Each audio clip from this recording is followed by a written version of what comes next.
Hello friends, super magic રસોઈમાં મિત્રો હું આપનું સ્વાગત કરું છું। આજે હું સરગવાની સિંગનું શાક તમારી સાથે શેર કરું છું મિત્રો। તો તમને ચોક્કસ આ વિડીયો ગમશે। એક અલગ જ રીતે આ શાક હું શેર કરું છું મિત્રો। તો તમને ચોક્કસ આ વિડીયો ગમશે। ગમે તો લાઈક કરજો, શેર કરજો અને સબસ્ક્રાઈબ કરવાનું તો ભૂલતા જ નહીં। અને મિત્રો બાજુમાં રહેલ બેલ આઇકનને પણ પ્રેસ કરજો, જેથી કરીને લેટેસ્ટ વિડીયો તમને મળતા રહે। તો મિત્રો હું આજે રસોઈ શેર કરતા પહેલા હું તમારી સાથે એક આનંદની વાત શેર કરું છું કે ફ્રેન્ડ્સ, આજે આ સુપર મેજિક રસોઈને 1 લાખ સબસ્ક્રાઈબર પૂરા થયા છે અને આ યુટ્યુબ ચેનલ તરફથી સિલ્વર બટનનો એવોર્ડ પણ મળેલો છે। તો મિત્રો આ મારા માટે બહુ જ ખુશ ખબર છે। તો મિત્રો બધાને સબસ્ક્રાઇબ કરવા બદલ ખૂબ ખૂબ આભાર માનું છું, બધા સબસ્ક્રાઇબર મિત્રોનો અને વ્યુઅર મિત્રોનો પણ ખૂબ ખૂબ આભાર માનું છું મિત્રો। તો મિત્રો જો આ જે એવોર્ડ મળેલો છે ને યુટ્યુબ ચેનલ તરફથી સિલ્વર બટનનો, એ આ રીતે હોય છે। આ રીતે બોક્સમાં જ પેક થઈને આવે છે અને આ રીતે સર્ટિફિકેટ હોય છે અને તમને બતાવી પણ દઉં। અને આ રીતે આપણે સિલ્વર બટન મળેલું છે એ બતાવું। જુઓ મિત્રો, આ રીતે આપણને પેકિંગમાં જ મળે છે। સુપર મેજિક રસોઈને 1 લાખ સબસ્ક્રાઈબર પૂરા થયા છે એના માટેનું મને જો આ એવોર્ડ મળેલો છે સિલ્વર બટનનો। સિલ્વર પ્લે બટન યુટ્યુબ તરફથી જ મળેલું પેકિંગ આવે છે। તો બધા વ્યુઅર્સ મિત્રો અને સબસ્ક્રાઈબર મિત્રોનો ખૂબ ખૂબ આભાર માનું છું મિત્રો। મને સપોર્ટ કરવા બદલ, તમે સારી કોમેન્ટ્સ બદલ પણ તમારો આભાર માનું છું। અને બીજી આનંદની વાત મિત્રો એ છે કે મારી આ સુપર મેજિક રસોઈ ચેનલ એક જ વર્ષમાં 1 લાખ સબસ્ક્રાઈબર થઈ ગયા છે અને 2 જ મહિનામાં મારી આ ચેનલ મોનિટાઇઝેશન થઈ ગઈ હતી મિત્રો। એટલે મારા માટે ખૂબ આનંદની વાત છે મિત્રો। અને તમારા બધાના સપોર્ટ બદલ તમારો પણ ખૂબ ખૂબ આભાર માનું છું મિત્રો। અને બીજું કે મિત્રો બધા સબસ્ક્રાઈબર મિત્રો અને વ્યુઅર મિત્રોની ખૂબ ખૂબ કોમેન્ટ્સ બદલ પણ ખૂબ આભાર માનું છું અને સપોર્ટ કરવા બદલ પણ ખૂબ આભાર માનું છું મિત્રો। કાંઈ પણ રસોઈ બાબતની ક્વેરી કે ક્વેશ્ચન હોય તો તમે મને કોમેન્ટ્સમાં ચોક્કસ જણાવજો। તો આ રીતે મિત્રો મારી ચેનલ જલ્દી ગ્રોથ થાય અને જલ્દી 10 લાખ સબસ્ક્રાઈબરને પાર કરે ને એવી હું તમારી પાસેથી આશા રાખું છું। તો આ રીતે મને દરરોજ સબસ્ક્રાઈબ કરતા રહેજો નવા વ્યુઅર મિત્રો અને સપોર્ટ કરતા રહેજો।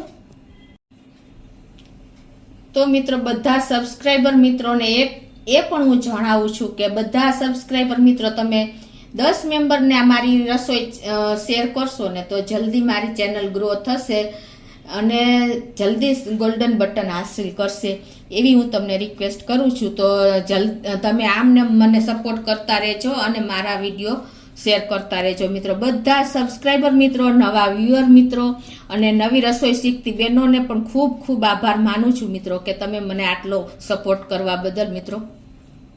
તો મિત્રો હવે આપણે સરગવાના શાકની રેસીપીના ઇન્ગ્રેડિયન્ટ પર તમને બતાવી દઉં કે એમાં જો મેં સરગવાની 6 સિંગ લીધી છે અને મસાલામાં મિત્રો રૂટીન મસાલા જ છે આપણે।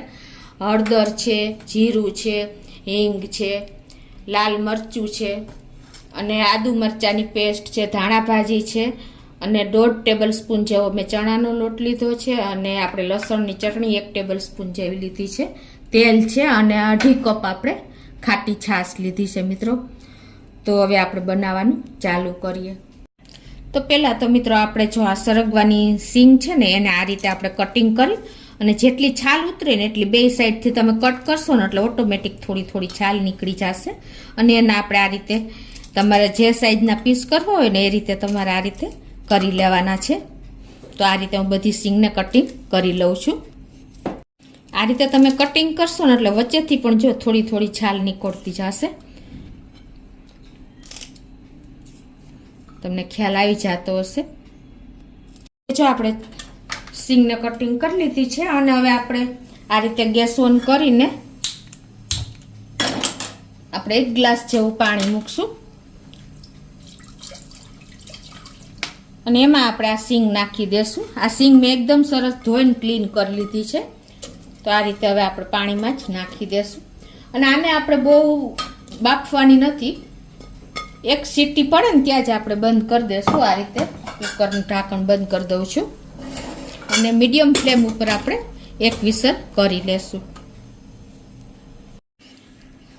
હવે આ જે 2.5 કપ આપણે છાશ લીધી છે ને એ ખાટી લેવાની અને થોડીક આપણે આવી રીતે એકદમ ખાટી હશે ને તો એનો ટેસ્ટ પણ બહુ સરસ આવશે. અને એમાં આપણે આ 1.5 ટેબલ સ્પૂન જેવો મેં ચણાનો લોટ લીધો છે એ આપણે આ રીતે નાખી દેશું અને એને આપણે આ રીતે વિસ્ક કરી લેશું એટલે એકદમ સરસ મેચ થઈ જાય, લમ્સ ન રહે. તો આ રીતે જો આપણે વિસ્ક કરતી એકદમ સરસ ચણાનો લોટ છાશમાં મિક્સ કરી લીધો છે અને હવે એમાં આપણે ટેસ્ટ એકોર્ડિંગ 1 ટીસ્પૂન જેવું મીઠું નાખી દેશું અને અડધી ટીસ્પૂન જેવું આપણે હળદર નાખી દેશું. અને આ બાજુ આપણે કુકરને પણ વિસલ થઈ ગઈ છે એક, તો આપણે ગેસ બંધ કરી દેશું. તો આ રીતે આપણે છાશમાં મીઠું અને હળદર જે આ મિક્સ કર્યું છે ને એમાં સરસ મિક્સ કરી દઈશું. અને હવે આ બાજુ આપણે ગેસ ઓન કરીને 1 ટેબલ સ્પૂન જેવું તેલ મૂકી દેશું.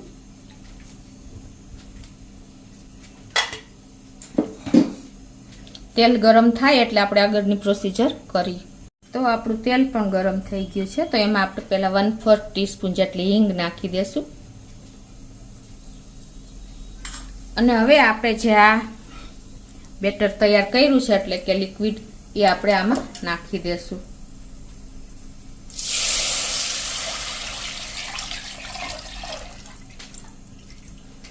અને હવે આને આપણે કન્ટિન્યુ આ રીતે ચલાવતા રહેશું, ગેસની ફ્લેમ મીડિયમ રાખશું. આ રીતે આપણે આને કૂક કરી લેવાનું છે એકદમ થીક થાય ને ત્યાં સુધી.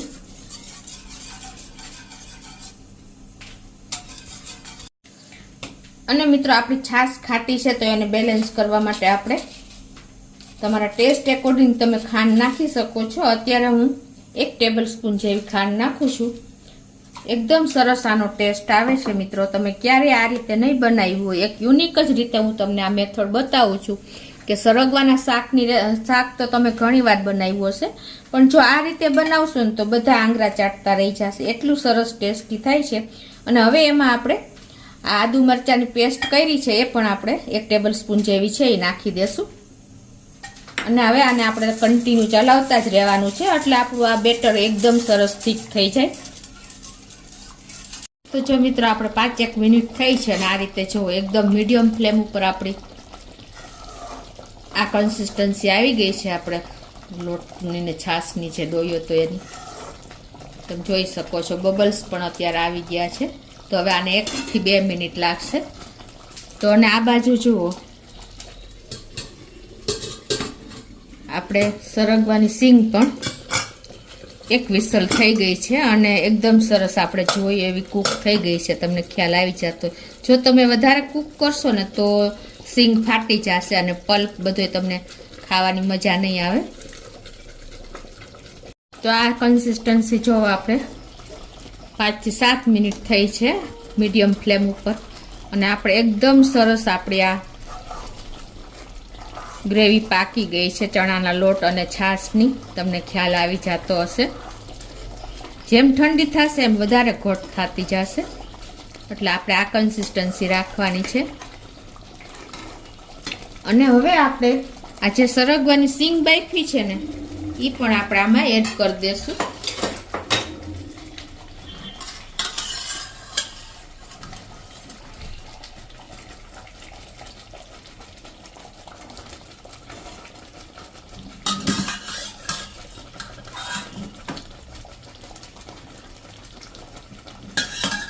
આમાં મિત્રો તમે સરગવો તમારી ટેસ્ટ પ્રમાણે વધઘટ કરી શકો છો. થોડીક વધારે સિંગ એડ કરવી હોય તો પણ કરી શકો છો.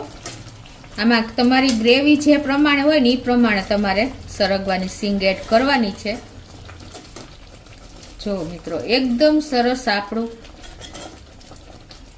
આ બેજ તૈયાર થઈ ગયો છે શાકનો, સરગવાના સિંગની શાકનો. તો હવે આને આપણે આ રીતે હજી 1 મિનિટ આ રીતે ખદવા દેશું.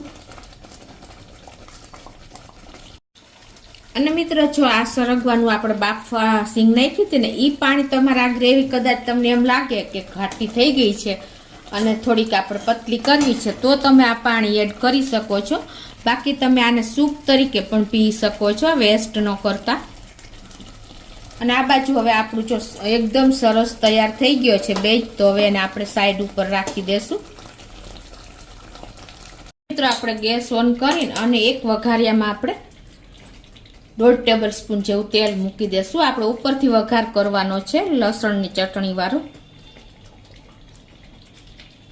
અને હવે આ તેલ આપણે ગરમ થવા દેશું.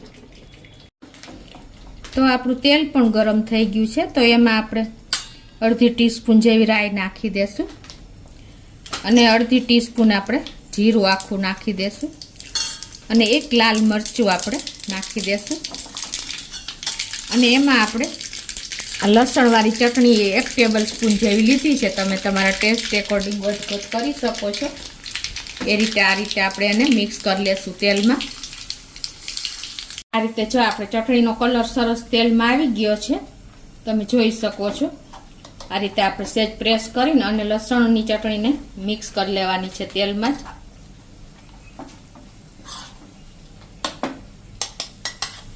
અને હવે એને આપણે જે આ ગ્રેવી વાળું તૈયાર કર્યું છે ને બેજ, એમાં નાખી દેશું આ રીતે.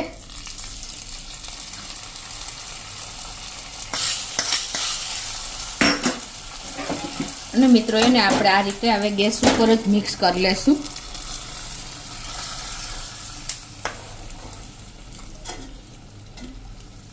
તમે જોઈ શકો છો એકદમ ગ્રેવીથી લથબથ આપણી સરગવાની સીંગ થઈ ગઈ છે, જુઓ તમે. અને આ જેમ ઠંડુ થશે ને એમ થોડુંક થોડુંક ઠીક થઈ જશે મિત્રો. તમે એનું લુક જુઓ, એકદમ સરસ ટેસ્ટી અને એકદમ ડિલિશિયસ એવું આપણું ચટપટું શાક તૈયાર થયું છે, સાવ ઓછા મસાલામાં. અને મિત્રો ઘરના જ ઇન્ગ્રેડિયન્ટથી આપણે આ શાક. હવે આને આપણે અડધી મિનિટ કે મિનિટ જેવું આપણે એને સેજ આપણે ગેસ ઉપર મીડિયમ ગેસ ઉપર રાખશું વઘાર મૂક્યા પછી. તો જો મિત્રો આપણું એકદમ સરસ 1 મિનિટ થઈ છે મીડિયમ ફ્લેમ ઉપર આપણે વઘાર રેડ્યા પછી. અને એકદમ સરસ આપણું શાક કૂક થઈ ગયું છે અને સ્મેલ પણ એટલી સરસ આવે છે. જોતા જ આપણને એમ લાગે કે આપણે પંજાબી શાક જેવો ટેસ્ટ આવશે મિત્રો આનો. ઉપરથી આપણે થોડી એવી ધાણા ભાજી પણ સ્પ્રિંકલ કરી દઈશું. તો હવે હું ગેસની ફ્લેમ બંધ કરી દઉં છું અને હવે એને આપણે સર્વ કરી લેશું. તો હવે એને આ રીતે આપણે સર્વ કરી લેશું. તમને કીધું એમ મિત્રો, આ જેમ ઠંડુ થશે ને એમ ઠીક થતું જશે. મેં પરફેક્ટ મેજરમેન્ટ સાથે જ તમને આ શાકની રેસીપી શેર કરી છે. તો મિત્રો સરગવાની સીંગનું શાક એકદમ ઓથેન્ટિક રીતે મેં સર્વ કર્યું છે. તો તમને ચોક્કસ આ શાકની રેસીપી ગમશે. એક વખત ચોક્કસ ટ્રાય કરજો અને મને કોમેન્ટ બોક્સમાં જણાવજો કે તમને આ શાકનો ટેસ્ટ કેવો લાગ્યો મિત્રો. તો તમને ચોક્કસ મારો વિડીયો ગમશે. ગમે તો લાઈક કરજો, શેર કરજો અને સબસ્ક્રાઈબ કરવાનું તો ભૂલતા જ નહીં.